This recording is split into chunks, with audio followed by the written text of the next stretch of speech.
Ito ang balita ngayon, trending at pinag-uusapan ngayon sa mundo ng social media. Ang di umano'y balitang kahit anong pilit niyong panggigipit sa mga Duterte ay sadyang tunay na mananaig pa rin ang kabutihan laban sa kasamaan. Tila nasampal ng kahihiyan at katotohanan ang mga loyalistang bulag pa rin sa katotohanan at ang gobyerno ngayon matapos tuluyan na nilagdaan at may matinding utos ang bagong presidente ng United States of America na si President Donald Trump, ang bagong executive order na nagpapataw ng kaparusahan sa International Criminal Court o ICC. Gaano kaya ito katotoo mga kababayan? Ating alamin. Pero bago ang lahat, kung bago ka pa lamang sa aming channel, please huwag kalimutang mag-like, subscribe at i-click ang notification bell para mas maging updated ka pa lalo sa lahat pa ng bagong video na i-upload namin. At eto na nga mga kababayan, mukhang tuluyan nang nawasak ang mga plano ng gobyerno ngagba at ni Marcos Jr. para sa mga Duterte, lalong-lalo na kay Vice President Sara Duterte dahil mismo ang ICC ay naparusahan na ng United States President na si Donald Trump at tila kumpirmadong pirmado pa. At ito pang magandang balita, banned na ang ICC sa anumang travel at naka-freeze na rin ang kanilang mga asset, kaya't mukhang hindi na ulit mapapakinabangan pa at magagamit pa ng gobyernong ngagba ang ICC laban sa mga Duterte. At sa pagkakataong ito, tila panalo na di umano ang mga Duterte laban sa mga kasamaan. Hindi naman nakapagpigil ang magaling na political commentator na si Mr. Real Talker na magkomento sa usaping ito at tila sinampal ng katotohanan ng gobyerno ngagba.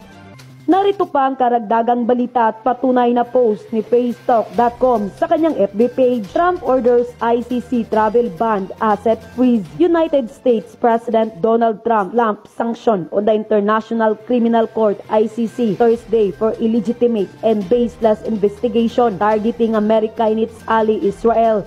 The White House said Trump signed an executive order saying the court in The Hague had abused its power by issuing an arrest warrant for Israel Prime Minister Benjamin Netanyahu, who held talks with the U.S. President on Tuesday. He ordered asset freeze and travel bans against ICC officials, employees, and their family members, along with anyone deemed to have helped the court's investigations. The names of the individuals were not immediately released, but previous U.S. sanctions under Trump had targeted the court prosecutor. Unquote. Mukhang pumapabor ang lahat at isang magandang balita ito para sa mga Duterte, lalong-lalo na kay Vice President Sara na tila siyang bumaliktad naman sa lahat ng bumabatiko sa mga Duterte. At nang lumabas ang balitang ito, hindi naman nakapagpigil na magsalita na rin ng taong bayan sa mundo ng social media. At ayon pa sa kanila, excellent job President Donald Trump, God bless you. Mabuti pinatawan mo ng parusa ang ICC at ang mga politiko sa Pilipinas na gustong guluhin ang kapwa nila politiko, nakipagsabwatan pa sa ICC. Hindi talaga magtagumpay ang masamang hangarin sa kapwa kung si God na ang gumawa ng paraan. The smart decision of President Donald Trump. Kapareha talaga sila ni FPRRD. Kaya iyak na naman si BBM, Dilima, Trillanes, Tamba, DOJ. Mabuhay Duterte supporters, solid PDP lineup for Senator. God save the Philippines. Pinagmamalaki pa naman nila ICC at Tuwadcom. Nadaig pa ang EC manghusga sa tao na wala namang due process